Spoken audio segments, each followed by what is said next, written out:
ఇఫ్లూలో ఉన్న అన్ని విద్యార్థి సంఘాల ఆధ్వర్యంలో వీసీ ఆఫీస్ ముట్టడి అనే పిలుపుని ఇవ్వటం జరిగింది. దీనికి విద్యార్థులందరూ వస్తుంటే విద్యార్థులను రానియకుండా అడుగడుగున పోలీసులను పెట్టి ఈ యొక్క యూనివర్సిటీని పోలీస్ పహారాగా మార్చి పోలీస్ క్యాంపుగా వైస్ ఛాన్సలర్ మార్చింది. దీన్ని తీవ్రంగా ఖండిస్తున్నాం.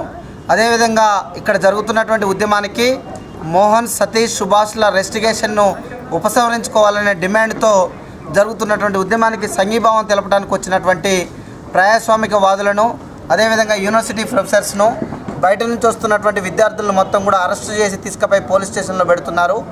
ఇప్పటికే దాదాపు 23 మంది విద్యార్థులను అరెస్ట్ చేశారు. అందులో ప్రొఫెసర్ పిఎల్ విశ్వేశ్వరరావు ఉన్నాడు. అదేవిధంగా ఏఎస్ఎఫ్ ఆర్గనైజేషన్కి సంబంధించిన స్టాలిన్, టీవీవీ రాష్ట్ర అధ్యక్షుడు విజయ్, అదేవిధంగా ఇఫ్లూ విద్యార్థులను సైతం కూడా అరెస్ట్ చేస్తున్నారు. ఇఫ్లూ విద్యార్థి నరసింహులు, అదేవిధంగా అశోక్ అనే విద్యార్థులు కూడా అరెస్ట్ చేయడం జరిగింది. మొత్తం ఇప్పటికే 23 మంది విద్యార్థులను అరెస్ట్ చేసి తీసుకుపోయి పోలీస్ స్టేషన్లో పెడతా ఉన్నారు. అన్యాయంగా, అక్రమంగా, కనీసం మినిమం రూల్స్ పాటించకుండా మమ్మల్ని రెస్టిగేట్ చేశారు. మా మీద కనీసం ఏమాత్రం మీకు ఎవిడెన్సెస్ లేకుండా, ఎంక్వైరీ చేయకుండా ఈ యొక్క అగ్రకుల ఆధిపత్యంతో బ్రాహ్మణ ప్రొఫెసర్స్ అండదండలతో వైస్ ఛాన్సలర్ మా మీద ఉక్కుపాదం మోపింది. తన అవినీతిని ప్రశ్నించారని, తన అవినీతిపై ఎంహెచ్ఆర్డీకి, యూజీసీకి కంప్లైంట్ ఇచ్చారనే కోపంతో దానిని మనసులో పెట్టుకొని రెస్టిగేట్ చేసింది. ఈ రెస్టిగేషన్ అన్యాయం.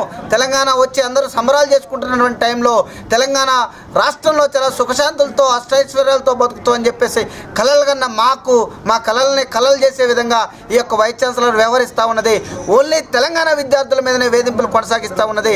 దాదాపు ఒక 40-50 మంది తెలంగాణ విద్యార్థుల మీద ఇప్పటికే 10ల సంఖ్యలో కేసులు నమోదు చేసింది. అవి చాలకుండా రెస్టిగేషన్ కూడా ఈ యొక్క వైస్ ఛాన్సలర్ పాల్పడుతుంది. కాబట్టి ఈ చర్యలను ఎండగడుతూ ఈ యొక్క ఉద్యమాన్ని భవిష్యత్తులో చలో ఢిల్లీ కార్యక్రమం దాకా కూడా తీసుకుపోతామని చెప్పేసి తెలియజేస్తా ఉన్నాం.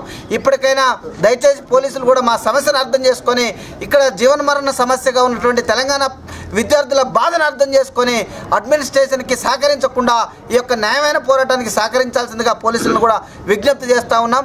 అదేవిధంగా బయట ఉన్నటువంటి ప్రజాస్వామికవాదులు, అదేవిధంగా విద్యార్థి సంఘ నాయకులందరినీ కూడా లోపలికి అనుమతించాలి. లోపలికి అనుమతించకపోతే ఇది రాష్ట్ర వ్యాప్త ఉద్యమంగా మారుతుంది. అదేవిధంగా దేశవ్యాప్తంగా కూడా దీన్ని ఉధృతం చేస్తాం అని చెప్పేసి కూడా హెచ్చరిస్తున్నాం.